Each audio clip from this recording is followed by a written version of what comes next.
Assalamu alaikum dear students, how are you today? You will be fine, I hope so. आज हम पढ़ रहे हैं हाई अचीवर्स बैच क्लास 11 का lecture number 10 chapter number 1। Chapter number 1 का ये lecture last lecture है। उम्मीद है कि आपने सारे लेक्चर्स एंजॉय किए होंगे और बहुत सारा नॉलेज गेन किया होगा। और वो स्टूडेंट्स जो कि नए ज्वाइन कर रहे हैं उन्हें अभी नहीं पता है, तो सारे लेक्चर्स का लिंक डिस्क्रिप्शन में प्लेलिस्ट में दे दिया गया है, आप वहां जाके सारा देख सकते हैं और ज्वाइन कर सकते हैं हमें, और हम कहते हैं आपको वेलकम। तो चलते हैं अपने आज के लेक्चर की तरफ, लेकिन लेक्चर से पहले मैं आपको आउटलाइन दे दूं कि आज का लेक्चर थोड़ा सा जरा बड़ा होने वाला है, इसलिए कुछ थोड़ा सा क्विकली इसको अच्छी तरीके से समझने की कोशिश करें। मैं भी अपनी फुल कोशिश करूंगा, बाकी अपने नोटबुक्स पेन वगैरह पेंसिल अपने सामने रख लें, नोट करें और लिखें। जितना ज्यादा लिखेंगे समझने की कोशिश करेंगे उतना ही आपको वो आएगा। ठीक है जी, तो चलते हैं आज के लेक्चर की तरफ। तो आज का लेक्चर है trends in bondings in oxides and chlorides, यानी ये आपका मेन टॉपिक है और इसके साथ एक लिंक टॉपिक भी है that is called variation in oxidation number, यानी ऑक्सीडेशन नंबर किस तरह से वेरिएट होता है, बदलता है पीरियोडिक टेबल में। और ये सब कुछ हम पढ़ेंगे पीरियड नंबर 3 के लिए। तो पीरियड नंबर 3 जो है वो आपके सामने दिया गया है। इस पीरियड नंबर 3 के बारे में थोड़ा सा जरा मैं आपको समझा देता हूं। पीरियड नंबर 3 में शामिल है sodium, magnesium, aluminium, silicon, phosphorus, sulphur, chlorine और आर्गन। ये पूरा एक ऐसा पीरियड है जिसमें कुछ दो पहले एलिमेंट एस ब्लॉक से हैं और बाकी 6 एलिमेंट पी ब्लॉक से हैं। और इन ही एलिमेंट्स के बारे में हमने पढ़ना है कि इनके ऑक्साइड्स और क्लोराइड्स कैसे हैं। थोड़ा सा मैं आपको एक लुक दे देता हूं ताकि आप ऑक्साइड और क्लोराइड्स को समझ सको। देखो भाई, यहाँ नोट्स में सब कुछ दर्ज है, ये नोट्स आपको मिल भी जाएंगे, लेकिन आप खुद भी कोशिश करें कि आप इंपॉर्टेंट पॉइंट नोट करें ताकि आप मजीद एडवांस स्टडी कर सकें। तो बात इतनी सी है कि ऑक्साइड्स का मतलब ये है बाइनरी कंपाउंड ऑफ ऑक्सीजन, तो वो बन गया oxide. Binary compound of chlorine बन गया क्लोराइड। यानी इसका मतलब ये है कि आपके पास एक कंपाउंड में दो एलिमेंट है, सपोज कीजिए एक उसमें सिलिकॉन है और दूसरा अगर उसके अंदर क्या है ऑक्सीजन, तो ये सिलिकॉन का ऑक्साइड बन गया। और अगर ऑक्सीजन की बजाय सिलिकॉन के साथ क्लोरीन लगा हुआ है तो ये सिलिकॉन का क्लोराइड बन गया। इस तरह से ऑक्साइड और क्लोराइड की कुछ एग्जांपल मैं आपको मजीद देता हूं ताकि आप और रिफाइन हो जाएं, और जब हम स्टडी को शुरू करें बुक के हिसाब से तो आपके लिए कोई ज्यादा मुश्किल ना हो। तो देखो भाई, थोड़ा सा समझ लो। देखो, सोडियम के बारे में समझते हैं। जो सोडियम है अगर हम इसके साथ लगा दें ऑक्सीजन, फॉर एग्जांपल Na2O, ये Na2O भी बनाता है, Na2O2 भी बनाता है, तो ये बन गया सोडियम का ऑक्साइड। इसी तरीके से अगर हम मैग्नीशियम के साथ ऑक्सीजन लगा दें MgO, तो ये बन गया मैग्नीशियम का ऑक्साइड। इस तरह यहाँ पे भी देख लेते हैं Al2O3। जिन लोगों को वैलेंसी का कॉन्सेप्ट आता है उसके लिए ये समझना आसान है कि भाई 2 क्यों आ रहा है, 3 क्यों आ रहा है। ठीक है, फिलहाल आप ये समझ लो कि अगर सोडियम की वैलेंसी +1 है तो 1 आप लगाओ ऑक्सीजन के नीचे, और ऑक्सीजन की वैलेंसी -2 है तो वो 2 लगाओ सोडियम के नीचे। 1 को नहीं लिखते, इसलिए आपको Na2O नजर आ रहा है। इसी तरह मैग्नीशियम की वैलेंसी +2, ऑक्सीजन की वैलेंसी -2, इसकी वैलेंसी उसके नीचे, इसकी वैलेंसी उसके नीचे लगा लो। अगर वैलेंसीज इक्वल हो तो भी नहीं लिखते, इसलिए MgO। ठीक है जी, जबकि यहां पर एल्यूमिनियम की वैलेंसी 3 और ऑक्सीजन की वैलेंसी -2, तो 2 एल्यूमिनियम के नीचे, 3 ऑक्सीजन के नीचे लगाने के बाद ये फार्मूला बन गया Al2O3। ठीक है जी, तो इस तरीके से वैलेंसीज के कॉन्सेप्ट के एतबार से कितने एलिमेंट्स के साथ या एक एलिमेंट के एटम के साथ दूसरे एलिमेंट के कितने एटम जोड़ेंगे यहां पर पता लगता है। ठीक है जी, फिलहाल आप जनरली फार्मूला ही याद कर लो तो भी मसला नहीं है, Al2O3 कोई मसला नहीं।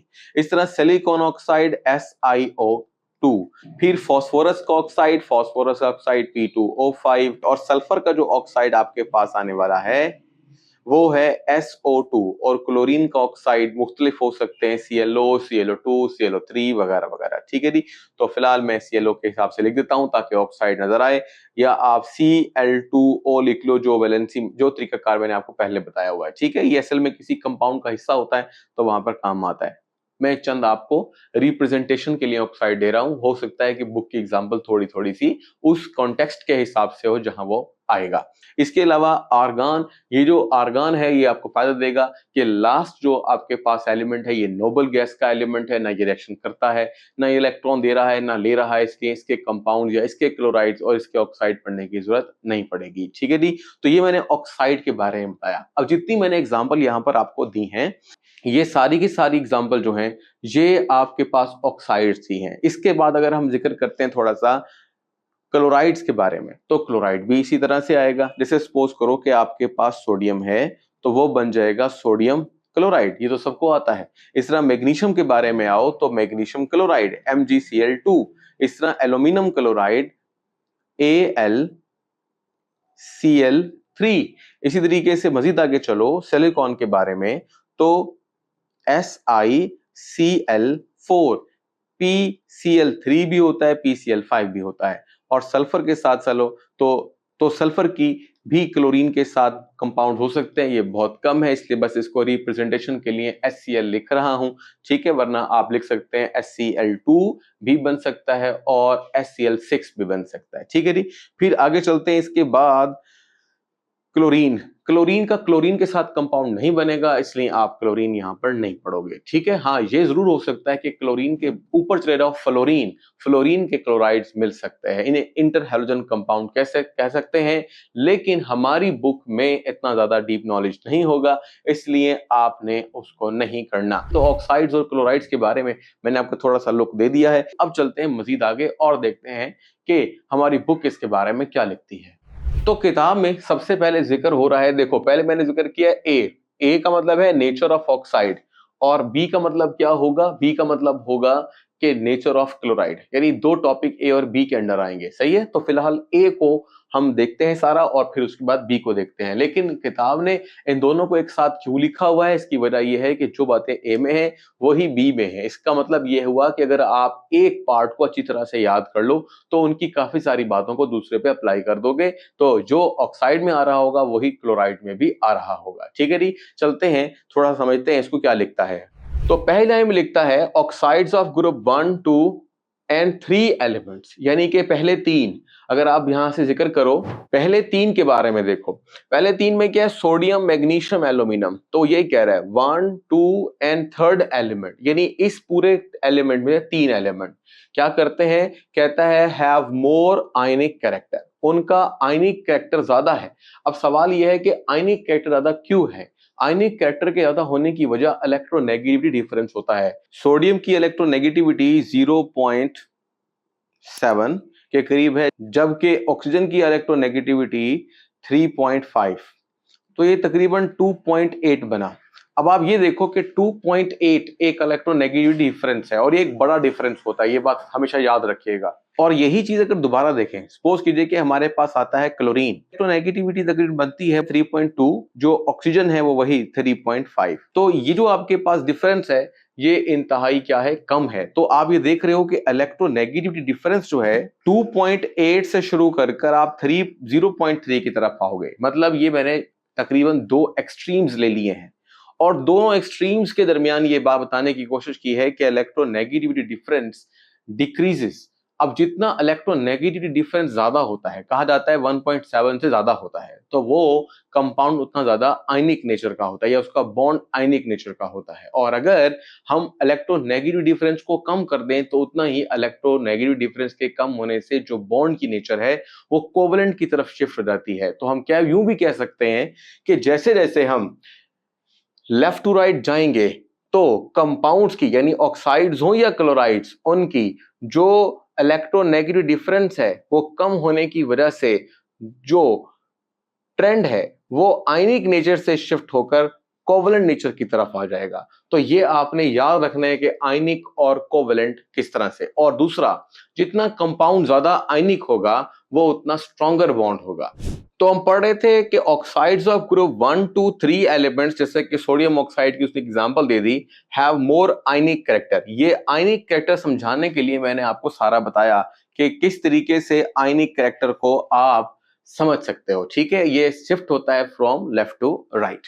फिर उसके बाद वो कहता है these oxides form giant ionic lattice. Ionic compound आमतौर पर 3 डायमेंशनल बड़े जायंट स्ट्रक्चर में तब्दील हो जाते हैं। जैसे कि आप समझ लो सोडियम क्लोराइड एक आयनिक स्ट्रक्चर है और उसका एक पहाड़ आपने देखा होगा या सुना होगा कि पहाड़ एक नहीं बल्कि पहाड़ों के सिलसिले हैं, तो ये एक बड़ा स्ट्रक्चर है। फिर आगे लिखता है विद स्ट्रॉन्ग इलेक्ट्रोस्टैटिक फोर्स। तो यहां पर आपको जो समझ आया, दो तीन अहम तीन बातें अब तक वो ये हैं, कैरेक्टर होगा वो आयनिक होगा, किसका, पहले जो इस पीरियड में आने वाले 3 एलिमेंट्स के ऑक्साइड्स हैं, ठीक है। ये ना सिर्फ ऑक्साइड बल्कि क्लोराइड के लिए भी यही बात होगी। फिर इसके बाद आगे चलते हैं, इसका एक जायंट आयनिक स्ट्रक्चर है और साथ साथ strong electrostatic force. Strong electrostatic force का मतलब होता है कि जब पॉजिटिव और नेगेटिव चार्ज, जैसे कि देखो हम सोडियम क्लोराइड की मिसाल ले लेते हैं क्लोराइड्स के अंदर, और ऑक्साइड्स में हम सोडियम ऑक्साइड की मिसाल ले लेते हैं। तो बात यहां पर यह है कि सोडियम पर चार्ज पॉजिटिव और उसके साथ वाले एलिमेंट पर नेगेटिव चार्ज आता है।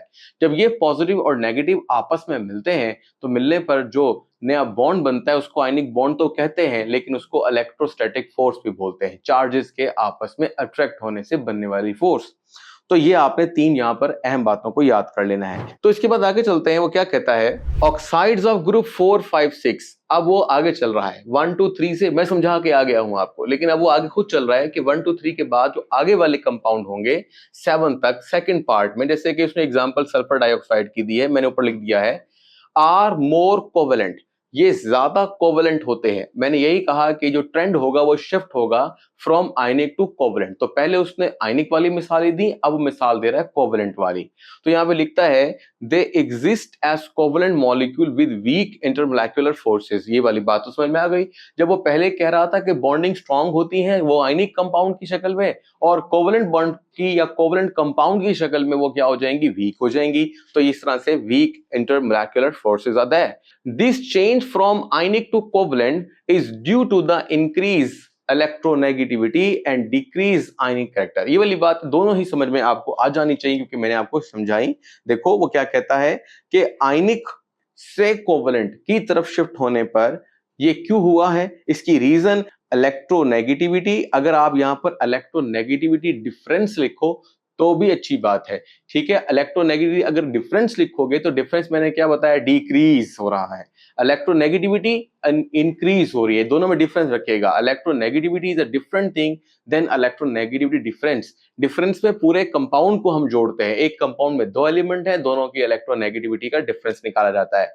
तो ये डिफरेंस जितना कम होगा उतना जो बॉन्ड होगा वो कोवेलेंट होगा। और इलेक्ट्रोनेगेटिविटी एक सिंपल वैल्यू है जो कि लेफ्ट टू राइट चल रही है, और वो क्या कर रही है, इलेक्ट्रोनेगेटिविटी इंक्रीज कर रही है from sodium to the last of the same period, ठीक है जी। तो इसी तरीके से ये एक फैक्टर हो गया, और दूसरा फैक्टर हो गया डिक्रीजिंग आयनिक कैरेक्टर, ठीक है, डिक्रीजिंग आयनिक कैरेक्टर। चलते हैं अपने नेक्स्ट इंफॉर्मेशन की तरफ, वो क्या है जी, अब है classification of oxide.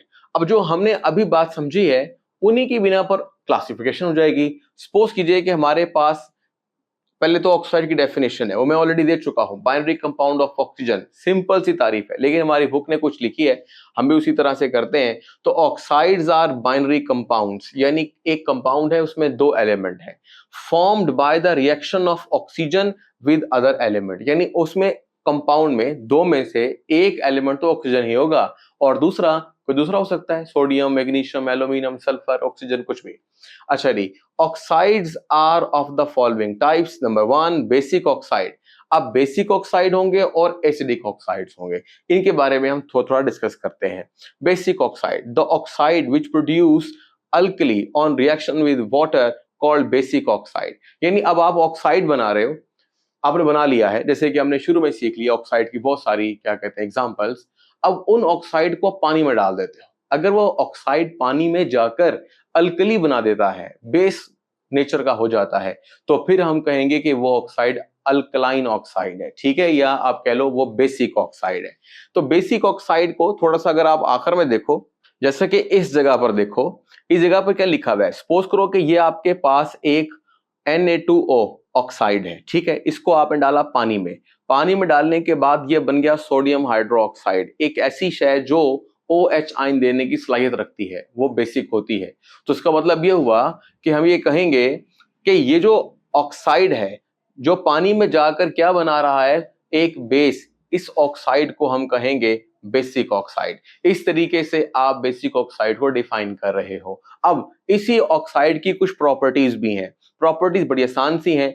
Metals react with oxygen to give basic oxide. अब सवाल ये है कि बेसिक ऑक्साइड आमतौर पर कौन से एलिमेंट बनाते हैं, ये वाली बात तो याद है ना कि from left to right from left to right in the periodic table metallic character decreases, यानी मेटल कहां पर है, लेफ्ट साइड पर। तो जो हमने ग्रुप 1 2 3 वगैरह पढ़े ना पहले वाले, यानी पहले पहले हिस्से के अंदर जो हमने पढ़े हैं सोडियम मैग्नीशियम वगैरह, वो क्या होंगे, जो ऑक्साइड बनाएंगे वो चूंकि खुद मेटल है, और जो वो ऑक्साइड बनाएंगे वो बेसिक होंगे। यही बात वो कह रहा है कि मेटल्स जब रिएक्ट करते हैं ऑक्सीजन से तो वो बेसिक ऑक्साइड बनाते हैं। इसकी एग्जांपल यहां पर दी हुई है, सोडियम ऑक्सीजन के साथ मिल रहा है, सोडियम मेटल है इसलिए बेसिक ऑक्साइड।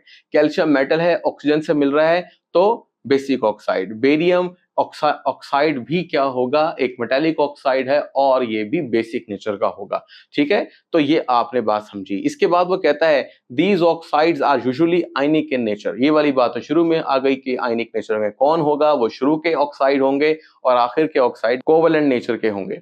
अच्छा, इसके बाद लिखता है group 1 and 2 form basic oxide when react with the oxygen, जैसे कि एग्जांपल मैंने ऑलरेडी दे दी है। और group 2 hydroxide solubility increases down the group, so alkalinity also increases down the group। एक बात और है, वो कहता है देखो जब ये मेटल्स हैं, जब ये वाटर में डिसॉल्व होती है, मेटल के ऑक्साइड पानी में डिसॉल्व होते हैं तो क्या बनाते हैं, हाइड्रो ऑक्साइड्स। तो वो यही बात कह रहा है कि जो ग्रुप 2 के हाइड्रो ऑक्साइड्स हैं, ग्रुप 2 के hydro oxide beryllium hydro oxide, वैसे ये कम होता है लेकिन मैग्नीशियम से स्टार्ट करो, बेरिलियम के बाद मैग्नीशियम, कैल्शियम, बेरियम, स्ट्रोंशियम, इन सब के हाइड्रो ऑक्साइड। तो ग्रुप 2 के हाइड्रो ऑक्साइड की सॉल्युबिलिटी नीचे चलते चलते बढ़ जाती है, और जितना एक समझ लो हाइड्रो ऑक्साइड पानी में डिसॉल्व होगा उतना OH आयन देगा, और जितना OH आयन देगा वो बेस उतना स्ट्रॉन्ग होगा। तो वो भी ये कह रहा है कि ग्रुप 2 हाइड्रो ऑक्साइड की सॉल्युबिलिटी चूंकि टॉप टू बॉटम बढ़ जाती है, इसलिए उनका अल्कलाइनिटी या कह लो बेसिक कैरेक्टर इंक्रीज होता है। तो ये भी आपने याद रखना है। तो बेसिक कैरेक्टर या alkalinity of group 2 element oxides increases from top to bottom. तो ये किताब ने बताने की कोशिश की। अब चलते हैं नेक्स्ट मालूमात की तरफ। अब जैसे हमने कहा बेसिक ऑक्साइड, फिर हमने कहा एसिडिक ऑक्साइड। तो बेसिक और एसिडिक ऑक्साइड के दरमियान में एक दरमियाने ऑक्साइड भी होते हैं जिनमें दोनों प्रॉपर्टीज होती हैं, उनको हम कहते हैं एम्फोटेरिक ऑक्साइड। तो एम्फोटेरिक ऑक्साइड कौन से होंगे, ये जो ऑक्साइड है एल्यूमिनियम ऑक्साइड आपके पास, ये ऑक्साइड बहुत ज्यादा समझा जाता है। देखो एक पहली बात मुझसे समझ लो, वो क्या है, ये एक ऐसा ऑक्साइड है जो अगर एसिड्स के साथ रिएक्ट करे तो एज अ बेस रिएक्ट करता है, और अगर बेसिस के साथ रिएक्ट करे तो एज अ एसिड रिएक्ट करता है। यानी इसकी दोनों नेचर हैं, एसिडिक भी और बेसिक भी। तो इसलिए हमने इसको नाम रखा है एम्फोटेरिक। एम्फोटेरिक कहते हैं दरमियाने, जिसके अंदर दो मुख्तलिफ स्पीशीज की या दो मुख्तलिफ कंपाउंड्स की एक साथ प्रॉपर्टीज मौजूद हो। तो बहरहाल बुक के साथ चलते हैं। Oxides which react with base as an acid, यानी बेस के साथ एज अ एसिड रिएक्ट करे, and also react with the base called amphoteric, यानी कि ये एसिड से भी ऐड करता है बेस बनकर, और बेस से भी ऐड करता है एसिड बनकर, कहलाता है एम्फोटेरिक ऑक्साइड। प्रॉपर्टीज की तरफ आते हैं। They have the ability to behave as either an acid और अ बेस, मतलब ये एक ही वक्त में एसिड भी है और बेस भी है। ठीक है, डिपेंडिंग ऑन द कंडीशन, क्योंकि कंडीशंस के एतबार से रिएक्शन करवाएंगे, अभी रिएक्शन दिखाते भी हैं। और aluminium oxide react with the hydrochloric acid to form aluminium chloride, salt and water. ये बात समझ नहीं आई आपको, देखो यहां समझ लो। देखो इस रिएक्शन में ये सॉल्ट है और ये वाटर है। अब आपने बचपन में सीखा हुआ है कि सॉल्ट और वाटर तब बनता है जब एसिड और बेस रिएक्ट करते हैं। अगर आपको HCl के बारे में याद है कि ये एक एसिड है, इसके साथ रिएक्ट करने वाला जो होगा, जो सॉल्ट और वाटर बना रहा है, वो खुद बेस होगा। और अब इसमें देख लो, ये आपके पास एक बेस है सोडियम हाइड्रोक्साइड, ये आपके पास क्या है, सॉल्ट और वाटर। तो भाई जाहिर सी बात है एक बेस के साथ जो रिएक्ट कर रहा है और सॉल्ट और वाटर बना रहा है वो क्या होगा, वो एज अ एसिड होगा यहां पर। तो देखो चाहे ऊपर वाली एग्जांपल में Al2O3 बेस के तौर पे काम कर रहा है, और वही एल्यूमिनियम ऑक्साइड नीचे वाली एग्जांपल में एज अ एसिड रिएक्ट कर रहा है। तो हमने ये बात सीख ली कि एसिड भी है और बेस भी है, ये ऑक्साइड में दोनों खुसूसियात मौजूद हैं। अब चलें आखिरी एग्जांपल या कह लें आखिरी ऑक्साइड की तरफ। इसमें बात ये आती है कि an acidic oxide is an oxide that when combined with the water gives an acid. ये बिल्कुल वही एग्जांपल है जो बेसिक में थी, यानी अगर ऑक्साइड पानी में जाकर बेस दे तो बेसिक ऑक्साइड, और अगर ऑक्साइड पानी में जाकर एसिड दे तो वो फिर एसिडिक ऑक्साइड। जैसे एग्जांपल लेते हैं पहले, देखो ये H3PO3 आपके पास फॉस्फोरस एसिड एक एसिड है, और इस तरह H2SO3 ये भी आपके पास सल्फ्यूरस एसिड, भी एक एसिड है। ठीक है, तो ये एसिड दोनों कैसे आ रहे हैं? कहता है ये इन वाले ऑक्साइड से, एक ऑक्साइड का नाम P2O3 है और दूसरे ऑक्साइड का नाम SO2 है। दोनों वाटर में डिसॉल्व किए हैं और दोनों ने एसिड दिए हैं। तो ये जो ऑक्साइड्स हैं जो यहाँ पर एसिड प्रोड्यूस कर रहे हैं, इन ऑक्साइड्स को हम क्या कहेंगे?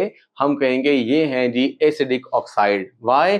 बिकॉज ऑन द रिएक्शन या when dissolve in the water they produce acids. ठीक है जी, इसकी एग्जांपल देख लो। इसकी example P2O3, P2O5, SO3, SO2, ये जो सारे आपके पास दिए गए ऑक्साइड हैं, इनमें जो दूसरा एलिमेंट है ऑक्सीजन के अलावा, ये नॉन मेटल है। तो अब आपने वो जो पहले पढ़ा था ना बेसिक ऑक्साइड, उसी का उल्ट कर लो। बेसिक ऑक्साइड में कहा था कि मेटल्स जो ऑक्साइड बनाते हैं वो बेसिक होते हैं, तो अब कह लो कि नॉन मेटल जो ऑक्साइड बनाते हैं वो क्या होते हैं? एसिडिक होते हैं। तो बहरहाल हम किताब के हिसाब से चलते हैं तो non metal react with oxygen to form acidic oxide, ये भी तारीफ बनाई जा सकती है। ठीक है, which are held together by covalent bond, क्योंकि लास्ट के अंदर जो बॉन्ड का कॉन्सेप्ट है वो कोवलेंट से जुड़ गया था इलेक्ट्रोनेगेटिव डिफरेंस के कम होने की वजह से। तो वो वाली बात भी यहाँ पर आ गई है और साथ साथ क्या कहते हैं ये वाली बात भी कि नॉन मेटल बनाती है ये oxide. Silicon dioxide is acidic oxide as it react with the base. अब एग्जांपल के तौर पर वो यहाँ पे दे चुका है कुछ एग्जांपल। सिलिकॉन भी एक नॉन मेटल, या आप मेटलॉइड तस्वर कर लो उसको। ठीक है, और एग्जांपल्स कुछ दी हुई हैं, सारी लिख लो, अच्छी बात है, क्योंकि बुक की वर्डिंग कोशिश करना है कि मैक्सिमम करनी है, अदरवाइज आप थोड़ी सी उसको कम भी कर सकते हो अगर आपसे याद ना हो तो। 2-3 एग्जांपल कर लो, 2 कर लो, लाजमी कर लो। अच्छा, यहाँ पर वो एक और बात कह रहा है कि acidic oxide react with the basis. देखो, क्या एसिडिक ऑक्साइड बेसिस से रिएक्ट कर सकते हैं? तो वो कह रहा है हाँ। इसी तरह एसिडिक ऑक्साइड भी बेस से रिएक्ट कर सकते थे। तो यहाँ पे फिलहाल जो आपको 3 एग्जांपल दिए हैं, सिलिकॉन ऑक्साइड की पहली एग्जांपल है, P2O3 की दूसरी है और SO2 की आखिरी है। ये सबको हमने सोडियम हाइड्रोक्साइड बेस से रिएक्ट किया है और उसके बाद ये सारे सॉल्ट्स बनाए हैं। अगर आपने फर्स्ट टाइम ये सॉल्ट पढ़े हैं तो इनको फार्मूला अच्छी तरह याद कर लें। Na2SiO3 से कहते हैं sodium silicate, Na3PO3 sodium phosphate के नाम से, फॉस्फाइड के नाम से याद कर लो बल्कि, और Na2SO3 ये भी आपके पास एक सॉल्ट है और बाकी सारा वाटर बना हुआ है। तो इस तरह से आप यूं भी बोल सकते हो कि ये भी ऐसे रिएक्शन है जिसमें एसिड और बेस रिएक्ट कर रहे हैं और सॉल्ट और वाटर बना रहे हैं। लेकिन फर्क सिर्फ इतना है कि यहाँ बेस तो है, लेकिन बेस के साथ साथ जो यहाँ पर एसिड्स दिए गए हैं, ये एसिड किस शक्ल में? अपने ऑक्साइड की। तो इसलिए हम इसे बोलते हैं एसिडिक ऑक्साइड्स। तो एसिडिक ऑक्साइड का रिएक्शन बेसिस के साथ करने पर हमने सॉल्ट और वाटर बना लिया। तो अब आते हैं नेचर ऑफ क्लोराइड्स पर। तो नेचर ऑफ क्लोराइड के बारे में वही बातें दिमाग में रखनी है जो आपने ऑक्साइड के बारे में रखी थी। जैसा कि chlorides of group 1, 2 and 3 element, जिसकी एक मिसाल सोडियम क्लोराइड किताब ने दे दी है, कहता है आर मेनली आयनिक। वहां भी हमने ये सीखा था कि 1, 2, 3 एलिमेंट्स जो होंगे इस पीरियड के, वो जो ऑक्साइड बनाएंगे वो आयनिक होंगे। अब कह रहे हैं अब वो जो क्लोराइड बनाएंगे वो आयनिक होंगे। ठीक है जी। फिर हमने आगे क्या पढ़ा था, उसी तरह ही यहाँ पर भी लिखा है कि chlorides of group 4, 5, 6, 7 elements are covalent, यानी कि ये आयनिक कैरेक्टर से कोवेलेंट कैरेक्टर की तरफ शिफ्ट हो रहा है। इसकी रीजन इलेक्ट्रोनेगेटिविटी डिफरेंस का कम होना और इलेक्ट्रोनेगेटिविटी का बढ़ना। ये बात हमने पढ़ी थी लास्ट में। और यहाँ क्या लिखता है, covalent character increases in these chlorides because, वही बात, इलेक्ट्रोनेगेटिविटी डिफरेंस का कम हो जाना। तो यहाँ पर हम ये कहेंगे कि इलेक्ट्रोनेगेटिविटी का जो डिफरेंस है अगर वो कम हो जाए तो ऑटोमेटिकली क्या होता है, शिफ्ट होता है character from ionic to covalent. ठीक है जी। इसके बाद आते हैं क्लासिफिकेशन पर। तो जैसे वहां हमने क्लासिफिकेशन पढ़ी थी ऑक्साइड की, एसिडिक ऑक्साइड, एम्फोटेरिक और बेसिक ऑक्साइड, इस तरह यहां पर भी है, लेकिन यहां थोड़ा सा जरा डिफरेंट होगा पर तकरीबन सेंस उस जैसा होगा। जैसे मिसाल के तौर पर आप यहां पे कहोगे, सबसे पहले तो क्लोराइड्स की तारीफ, वो क्लोराइड की तारीफ आपको ऑलरेडी आती है। जैसे कि हमने वहां पढ़ा था binary compound of oxygen are called oxides. अब कहोगे कि binary compound of chlorine are called chlorides. ठीक है जी। तो यहां पे भी लिखा है the binary compounds of chlorine with other element known as chloride. जैसे कि अगर एक सोडियम है और 7 क्लोरीन है तो ये सोडियम का क्लोराइड है। अगर मैग्नीशियम के साथ क्लोरीन है तो मैग्नीशियम का क्लोराइड है। तो इस तरीके से क्लोराइड की तारीफ वही उसी तरह की जैसे ऑक्साइड की।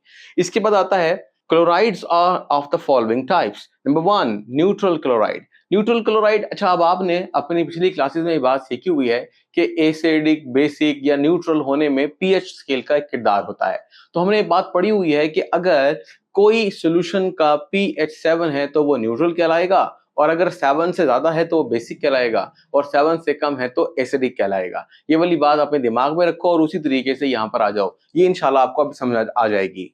तो सबसे पहले देखो, लिखता है न्यूट्रल क्लोराइड्स। आप कहोगे कि ऐसे क्लोराइड्स, ठीक है, न्यूट्रल क्लोराइड्स आर सॉल्ट्स। देखो NaCl, MgCl2, तो ये जो आपके पास क्लोराइड्स होते हैं वो आमतौर पर क्या होते हैं, सॉल्ट्स, ठीक है। तो क्लोराइड्स सॉल्ट्स भी कहलाते हैं। तो वो भी ये कह रहा है कि न्यूट्रल क्लोराइड्स ऐसे सॉल्ट्स हैं दैट डिसॉल्व इन वाटर, अगर उन्हें पानी में हल कर दो तो जो सोल्यूशन बनाएंगे वो सोल्यूशन की जो पीएच होगी वो क्या होगी, 7 के करीब होगी। यानी जो 7 के करीब करीब होगी वो न्यूट्रल, और जिनकी पीएच 7 से ज्यादा है वो बेसिक क्लोराइड्स, और जिनकी 7 से कम है वो एसिडिक क्लोराइड। तो सबकी तारीफ यहीं पर ही हो जाती है। अच्छा जी, चलो हम चलते हैं न्यूट्रल क्लोराइड की कुछ प्रॉपर्टीज पढ़ते हैं। कहता है at the start of period 3, जैसे हम पीरियड 3 के स्टार्ट से बात करते हैं हमेशा, जैसे कि वहां पे सोडियम है, मैग्नीशियम है, तो chlorides of sodium and magnesium do not react with water, ये पानी के साथ रिएक्ट नहीं करते हैं। ये दिमाग में रखना, ये आपका एमसीक्यू बन जाएगा। ये एक तरह का एनॉमलस बिहेवियर भी है, क्योंकि जब हम इस पीरियड में आगे जाएंगे तो क्लोराइड क्या हो सकते हैं, डिसॉल्व हो सकते हैं। तो आगे देखो, these salt dissolve and form hydrated ions, ये उन सॉल्ट्स के बारे में बात कर रहा है जो पानी में डिसॉल्व हो जाते हैं और आयन बनाते हैं। अब देखो भाई, अगर सोडियम क्लोराइड को पानी में हल करो, मैं आपको छोटी सी एग्जांपल देके समझाता हूं। आप मान लो कि ये आपके पास सोडियम क्लोराइड है, आपने इसे डिसॉल्व किया तो यहाँ सोडियम आयन और क्लोराइड आयन बना। तो सोडियम आयन को पानी के मॉलिक्यूल आकर घेर लेंगे। वो किस तरीके से, आप समझो ये पॉजिटिव है, तो पानी का नेगेटिव एंड क्या होता है, ऑक्सीजन। तो ये आपके पास क्या है, ये एक पानी का मॉलिक्यूल है जो इसको आकर अट्रैक्ट कर लेगा। बिल्कुल इसी तरीके से यहां पर भी एक O और ये 2H, H2O है। इस तरह पीछे भी आपके पास O और 2H आकर जुड़ जाएंगे। इस तरह पानी घेरेगा पॉजिटिव को और इसी तरह पानी घेरेगा नेगेटिव को। वो कैसे कि यह हमारे पास 2 हाइड्रोजन है और ये आपके पास एक ऑक्सीजन है। तो हाइड्रोजन पॉजिटिव एंड होता है तो वो क्लोरीन को आगे क्या करेगा, अट्रैक्ट करेगा। बिल्कुल इस तरह यहां से भी अट्रैक्शन हो सकती है और इधर भी अट्रैक्शन हो सकती है, ये हाइड्रोजन और ऑक्सीजन। तो आप ये देख रहे हो, क्या देख रहे हो कि जो सॉल्ट पानी में डिसॉल्व होता है तो डिसॉल्व होने पर उसको पानी के मॉलिक्यूल सराउंड कर लेते हैं, घेर लेते हैं। तो यही बात यहां पर उसने लिखी है, मैं जरा इसको क्लीन करके समझाता हूं। कहता है कि हाइड्रेटेड आयंस, वो आयन जिनको पानी के मॉलिक्यूल घेर लें उन्हें कहते हैं हाइड्रेटेड आयन। जैसे कि मैंने आपको अपनी इस एग्जांपल में सोडियम और क्लोरीन, ये 2 हाइड्रेटेड आयंस दिखाए थे क्योंकि इनको पानी के मॉलिक्यूल ने घेरा था। तो कहता है ion surrounded by the water molecule, ये तारीफ भी है। व्हाट आर हाइड्रेटेड आयंस, तो कहेंगे hydrated ions are those ions which are surrounded by the water. This process is called hydration. तो हाइड्रेटेड आयन से जो प्रोसेस का नाम लिखा वो हाइड्रेशन, या यूं भी कह सकते हैं कि पानी के अंदर किसी चीज को डिसॉल्व करो तो उसमें 2 पॉसिबिलिटीज हैं। उसमें एक है हाइड्रेशन, कि पानी के मॉलिक्यूल का घेर लेना, ये एक तरह का फिजिकल प्रोसेस भी है। मतलब इसमें जस्ट सराउंडिंग होती है, इसमें कोई नया कंपाउंड नहीं बनता, ये जस्ट एक आयनाइजेशन का प्रोसेस है, जैसा कि आपको सोडियम क्लोराइड से सोडियम और क्लोराइड आयन बनाकर दिखाए गए। अच्छा, ये जो चीज सारी की सारी है इसको जरा हम खत्म करके एक मैग्नीशियम की एग्जांपल भी लेते हैं।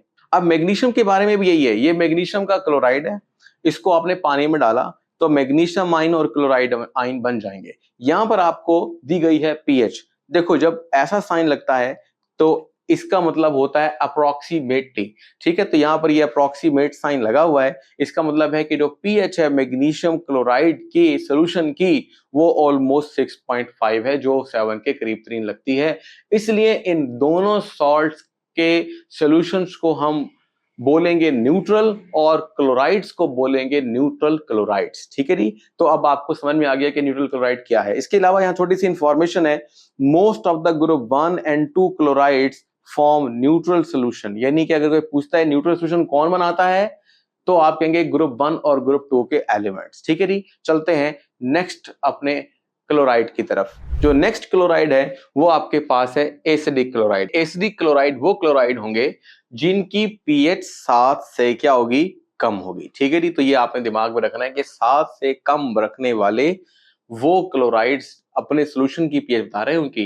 ठीक है, क्लोराइड्स वैसे सॉलिड होते हैं, जब तक आप पानी में नहीं डालोगे उस वक्त तक आप उसकी पीएच नहीं निकालोगे। तो पीएच 7 से अगर कम है तो वो एसिडिक क्लोराइड है। इनकी प्रॉपर्टी देखो, as we move from aluminium to sulphur, ठीक है, इन पीरियड 3 एल्यूमिनियम से, यानी पहले हम बात कर रहे हैं सोडियम की या शुरू के एलिमेंट्स की कर रहे हैं सोडियम मैग्नीशियम की, अब बात कर रहे हैं एल्यूमिनियम से आगे। तो कहता है एल्यूमिनियम से सल्फर की तरफ जाए तो chlorides become acidic in nature, तो वहां पर अब हमें एसिडिक नेचर मिलेगी।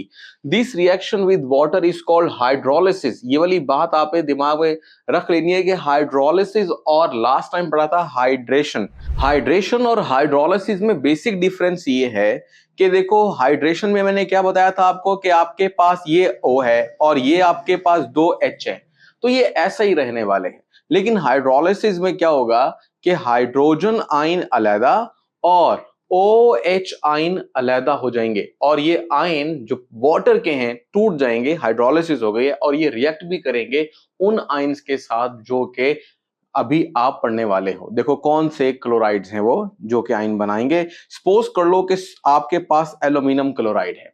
अब एल्यूमिनियम क्लोराइड को अगर आप गौर से देखो तो एल्यूमिनियम क्लोराइड ने, जाहिर सी बात है, एल्यूमिनियम बनेगा आयन की शक्ल में 3 पॉजिटिव कह लो, और Cl नेगेटिव बनेगा। अब ये जो आपके पास 2 आयन है इनके साथ कुछ यूं होगा कि एल्यूमिनियम हाइड्रोक्साइड के साथ वाटर आ जाएगा, यानी वाटर का टूटा हुआ पार्ट OH, ये बन जाएगा एल्यूमिनियम हाइड्रोक्साइड, और क्लोरीन जो है वो पानी के दूसरे पार्ट यानी हाइड्रोजन से ऐड कर क्या बनाएगा, HCl।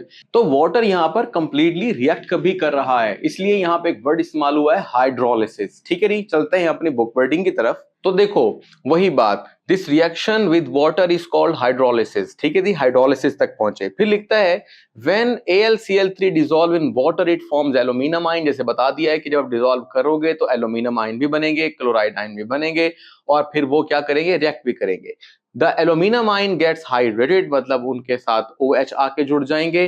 ठीक है, and cause a water molecule to release hydrogen ion, जिससे जब OH पानी का OH खत्म होगा तो पानी H आयन देगा, और यही इस वाले जो क्लोराइड है के एसिडिक होने की वजह भी है। मतलब ये क्लोराइड क्यों एसिडिक है, क्योंकि इसके पास H आयन देने की सलाहियत है।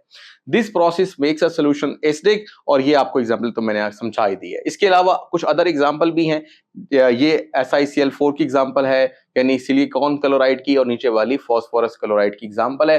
देखें कुछ चीजें आपके लिए हो सकता है नहीं हो, अभी आपने तैयार कभी ना की हो, लेकिन ये फार्मूलाज इतने मुश्किल नहीं है। इनको आप अपनी नोटबुक पे जरूर राइट करें, जितनी दफा ज्यादा राइट करेंगे उतना ही आपको क्या होगा, फायदा होगा। ठीक है, तभी आपको केमिस्ट्री आएगी और बहुत जल्दी जल्दी से आप इंप्रूव करोगे। ठीक है, चलते हैं अपने नेक्स्ट इंफॉर्मेशन की तरफ, और ये है हमारे पास variation in oxidation number. Oxidation number क्या होता है, सबसे पहले तो ये देखो, तो इसको मैंने ऐसा लिख दिया कि ये डेफिनेशन भी है और ये रूल भी है कि आप किस तरह से ऑक्सीडेशन नंबर दोगे। देखो आसान बात तो ये है, देखो अगर मैं आपसे कहूं NaCl, ये एक कंपाउंड है, इस पे कोई चार्ज है, तो आप कहेंगे सर सोडियम पर पॉजिटिव होना चाहिए, क्लोरीन पर नेगेटिव। तो जो आपने ये +1 और -1 बताया है, यही ऑक्सीडेशन स्टेट है। मतलब किसी कंपाउंड के अंदर एलिमेंट पर जो चार्ज आता है वो उसका ऑक्सीडेशन स्टेट है। ठीक है, उम्मीद है कि ये टॉपिक भी आपने अपनी लोअर क्लासेस में पढ़े होंगे, लेकिन फिलहाल हम थोड़ा सा बुक से रिलेट करते हैं, फिर आपको मजीद समझा देते हैं।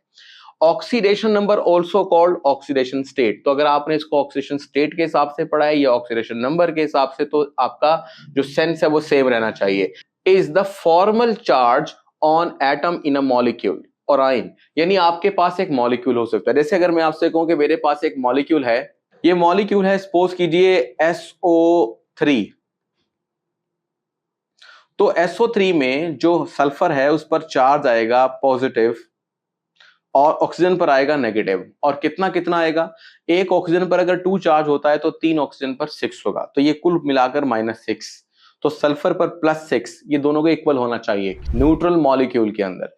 तो बात इतनी सी है कि यहां सल्फर पर एक चार्ज है, ठीक है, और हर ऑक्सीजन पर देखा जाए तो -2 चार्ज है, तो -2 और +6 ये ऑक्सीजन और सल्फर पर इंडिविजुअल चार्जेस हैं। यही आपके पास ऑक्सीडेशन नंबर कहलाएंगे। ये तो मिसाल थी कंपाउंड की। अब मिसाल हम देते हैं आयन की। जैसे उसने कहा आयन, अब सपोज करो कि आपके पास आयन है PO4 3 नेगेटिव, तो ये जो आपके पास आयन है ये -3 जो चार्ज आ रहा है ये ऑक्सीडेशन स्टेट है किसी आयन का। इस तरह अगर आपके पास एक सिंपल आयन है Cl नेगेटिव, तो Cl नेगेटिव भी जो होगा उसके ऊपर -1 वो भी ऑक्सीडेशन स्टेट होगा किसी भी आयन का। तो ऑक्सीडेशन स्टेट किसी कंपाउंड का या मॉलिक्यूल का हिस्सा भी है और साथ साथ आयन का हिस्सा भी है।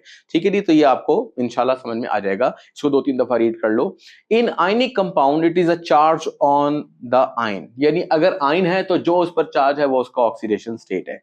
इन कोवलेंट कंपाउंड, अगर कोवलेंट कंपाउंड की बात करें तो क्या होगा, तो कोवलेंट कंपाउंड में सपोज कीजिए कि मैंने मिसाल में से SO3 जो आपको मिसाल दी है ये कोवलेंट कंपाउंड की मिसाल ही है। अगर आपको थोड़ा मुश्किल लग रहा है तो आप ऐसा करो CH4 ले लो। अब जो CH4 है, इस CH4 में अगर गौर करोगे तो हाइड्रोजन पर +1 चार्ज होता है जो कि 4 टाइम्स है, तो 4 टाइम्स +1 इज इक्वल टू कितना हो गया, +4। और +4 को अगर हम न्यूट्रलाइज करें तो आपको -4 चार्ज रखना पड़ेगा फॉर द कार्बन। तो इस तरीके से कार्बन पर जो चार्ज है वो यहाँ पर 4 या -4 है। तो ये जो चार्जेस बताए जा रहे हैं या आप कह लीजिए वैल्यूज बताई जा रही है, यही ऑक्सीडेशन स्टेट है, यही ऑक्सीडेशन नंबर है। तो ये मैंने आपको थोड़ा सा इसलिए लुक दे दिया है कि अगर आप पिछली क्लासेस में ये भूल गए थे तो थोड़ा सा आपको रिवाइज हो गया। अब चलते हैं मजीद आगे बुक की वर्डिंग की तरफ। तो बुक वाला ये कहता है कि in covalent compound it shows how many electrons an atom uses for bonding.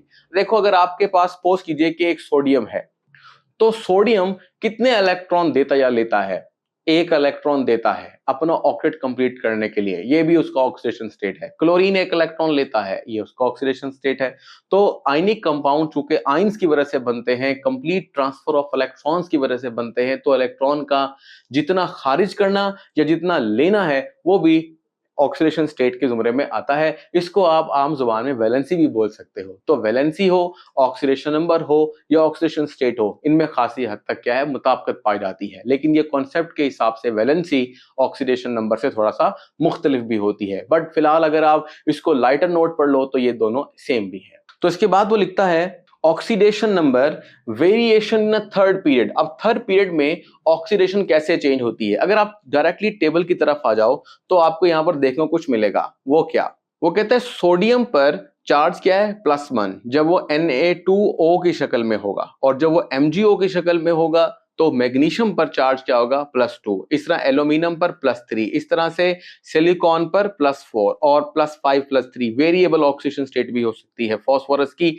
Different compounds में। इस तरह सल्फर की डिफरेंट कंपाउंड्स में SO3 में जैसे अभी मैंने आपको सिखाया +6 है और SO2 में +4 होगी। तो इस सिमिलर सिचुएशन के अंदर ये आपको ऑक्सीडेशन नंबर यहां भी देखने को मिल रहे हैं। बस फर्क ये है कि वो किसके थे, ऑक्साइड्स में, और ये किसके हैं, क्लोराइड्स में। अगर आप क्लोराइड में देखो तो +1 से शुरू होते हैं और +5 तक जाता है मैक्सिमम, जबकि यहां पर देखो तो ये भी आपके पास +1 से शुरू होते हैं और +6 तक मैक्सिमम जाता है। ठीक है, तो इस तरह से आप फर्क भी कर सकते हो कि ऑक्साइड्स में अगर देखा जाए तो ऑक्सीडेशन स्टेट ज्यादा देखने को मिल रही है, जबकि क्लोराइड में एक कम देखने को मिल रही है, मतलब 5 तक देखने को मिल रही है। तो ये आपने 5 के बारे में बात कर ली और 6 के बारे में भी बात कर ली। ठीक है, इसी चीज को किताब ने कैसे लिखा है, तो वो कहता है oxidation number variation in a third period.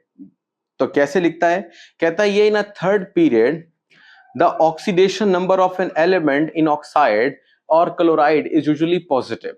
यानी कि अगर हम गौर से देखें तो +1 +2 +3 ये हमें चार्ज मिल रहा है, वही कह रहा है कि जो ऑक्सीडेशन स्टेट है वो आपको प्लस में मिलेगी। दिस इज बिकॉज, ऐसा क्यों है, देखो खुद सोचो, अगर हम इस पूरे पीरियड में सारे एलिमेंट को ऑक्सीजन के साथ मवाजना करें, क्योंकि ऑक्साइड पढ़ रहे हैं ना, तो ऑक्सीजन पर चार्ज माइनस है, यानी कि उसकी ऑक्सीडेशन स्टेट माइनस में है, तो उसके साथ वाले एलिमेंट की ऑक्सीडेशन स्टेट यकीनन पॉजिटिव होगी। इस तरह पॉजिटिव और नेगेटिव का फर्क आपको समझ में आ रहा है। ठीक है, यानी कि हमेशा एक कंपाउंड में अगर दो एलिमेंट हैं जिसका ऑक्सीडेशन नंबर प्लस है, इसका मतलब यह है कि उसकी जो इलेक्ट्रोनेगेटिविटी है वो कम है एज कंपेयर टू अदर। उल्टा भी बोल सकते हो कि जिस पर चार्ज नेगेटिव है असल में वो एलिमेंट है जिसकी इलेक्ट्रोनेगेटिविटी ज्यादा है।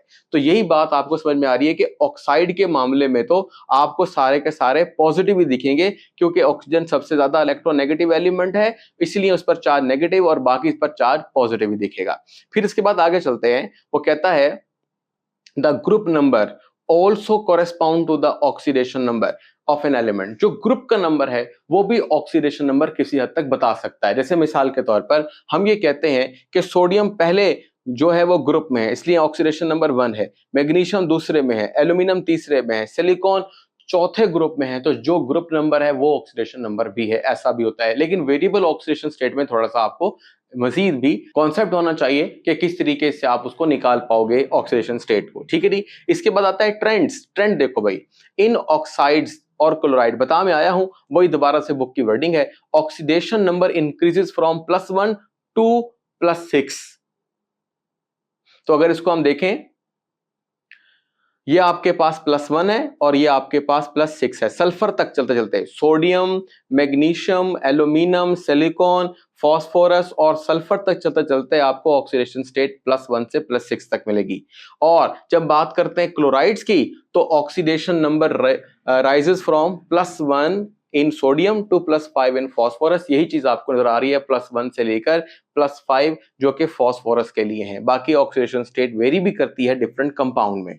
आखिर में थोड़ा सा फिर यहां पे कुछ लिखा है, और वो क्या है, कहता है some elements like phosphorus and sulphur can show multiple oxidation number. जैसे मैंने अभी आपको बताया कि सल्फर ट्राईऑक्साइड में सल्फर +6 है और सल्फर डाइऑक्साइड में सल्फर +4 है, तो सल्फर की वेरिएबल ऑक्सीडेशन स्टेट है। इसी तरह से अगर P2O5 है और P4O10 है, ठीक है, फॉस्फोरिक एसिड है, फॉस्फोरस एसिड है, तो फॉस्फोरस की ऑक्सीडेशन स्टेट वेरी करेगी। ठीक है, फिलहाल इतनी एग्जाम्पल किताब ने दी नहीं है, बट जितनी दी है वो ओके है।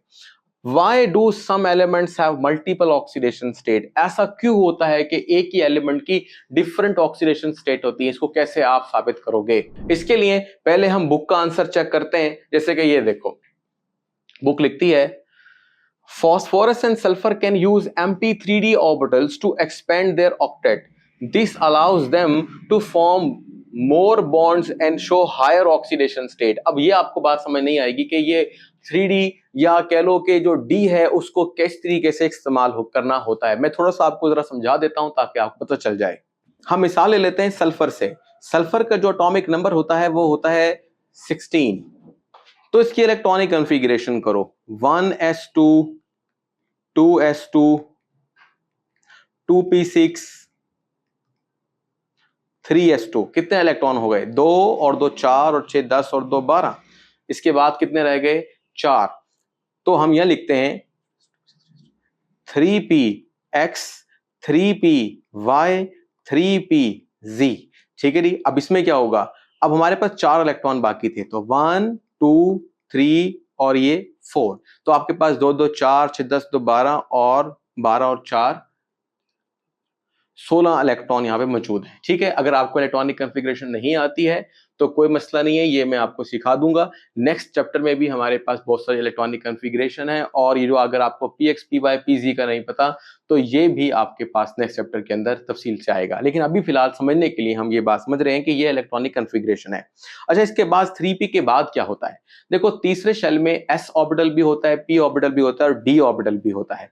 मैं यहाँ पे लिख देता हूं 3d xy 3d yz और 3d zx। ठीक है, ये भी हो सकता है और मजीद आगे भी 2 हैं, लेकिन मैं सिर्फ थोड़ा सा लिख के बता रहा हूं कि क्या होने वाला है। देखो, अगर तो ये आपके पास पहला शेल है, ये आपके पास दूसरा शेल है, यहां आपके पास ये तीसरा शेल है।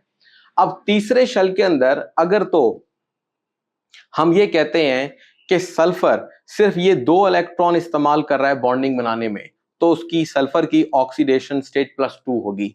और अगर वो क्या करता है, एक इलेक्ट्रॉन 3px से ले लेता है, निकाल लेता है, और ये इलेक्ट्रॉन जंप कर कर इधर आ जाता है, ठीक है, डी के अंदर एक्सपैंड हो जाता है या डी के अंदर वो इन्वॉल्व हो जाता है, तो फिर क्या होगा, अब हमारे पास 2 और वैलेंसीज क्रिएट होंगी और अब सल्फर की ऑक्सीडेशन स्टेट +4 होगी। और अगर ये क्या हो कि जो 3s है, तीसरे शेल की बात हो रही है, तीसरे शेल के इलेक्ट्रॉन तीसरे शेल में ही है, लेकिन बस ऑर्बिटल चेंज कर रहे हैं। अब यहां से हम 2 की बजाय एक इलेक्ट्रॉन निकाल देते हैं और एक इलेक्ट्रॉन जो निकाल दिया है वो इधर आ जाता है। अब क्या होगा, अब फिर दोबारा से मजीद 2 इलेक्ट्रॉन्स जो हाफ फिल्ड ऑर्बिटल में है, या कह लो 2 इलेक्ट्रॉन बॉन्डिंग के लिए अवेलेबल हैं, तो इस तरह से कुल 6 अवेलेबल हैं और अब सल्फर ऑक्सीडेशन स्टेट शो करेगा +6।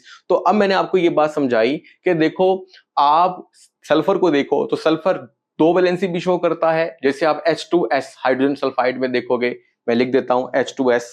और सल्फर +4 भी शो करेगा, जैसे SO2 के अंदर, और SO3 के अंदर, सल्फ्यूरिक एसिड के अंदर क्या होगा, +6 भी शो करेगा। इस तरीके से ऑक्सीडेशन स्टेट बदलती जाती है, वेरिएबल होती हैं। यही किताब ने समझाया कि 3D ऑर्बिटल के अंदर अगर इलेक्ट्रॉन चले जाएंगे तो ऑटोमेटिकली वैलेंसी जो है वो क्या होगी, वेरिएबल हो जाएगी, या कह लोगे कि मल्टीपल वैलेंसीज आपको देखने को मिलेगी। तो आखिरी में वो एग्जांपल दे रहा है, मैं आपको ऑलरेडी एग्जांपल दे चुका हूं। तो एग्जांपल दे रहा है SO2 में 4 इलेक्ट्रॉन्स मौजूद हैं, ठीक है, इसलिए ऑक्सीडेशन स्टेट +4 होगी। और SO3 में सल्फर 6 इलेक्ट्रॉन इस्तेमाल करेगा, ठीक है, और इसकी ऑक्सीडेशन जो नंबर होगा वो +6 होगा। इस तरीके से ये था वो आज का लेक्चर, जो थोड़ा सा बड़ा हो गया है, लेकिन अगर आप इसको एहतियात के साथ अच्छी तरीके से आहिस्ता आहिस्ता पढ़कर सीखोगे तो ये बहुत आसान हो जाएगा। लेकिन फिर भी किसी किस्म की अगर कोई कंफ्यूजन है तो कमेंट बॉक्स में जरूर राइट कीजिएगा, मैं इंशाल्लाह आपको इसका जवाब भी दे दूंगा। तो अपने चैनल को लाइक और शेयर जरूर कर दीजिए, और सब्सक्राइब भी करें अगर नहीं किया हुआ, और दूसरों तक ये इंफॉर्मेशन को पहुंचने दें। तो आप अपना ख्याल रखिएगा। अब तक के लिए अल्लाह हाफिज।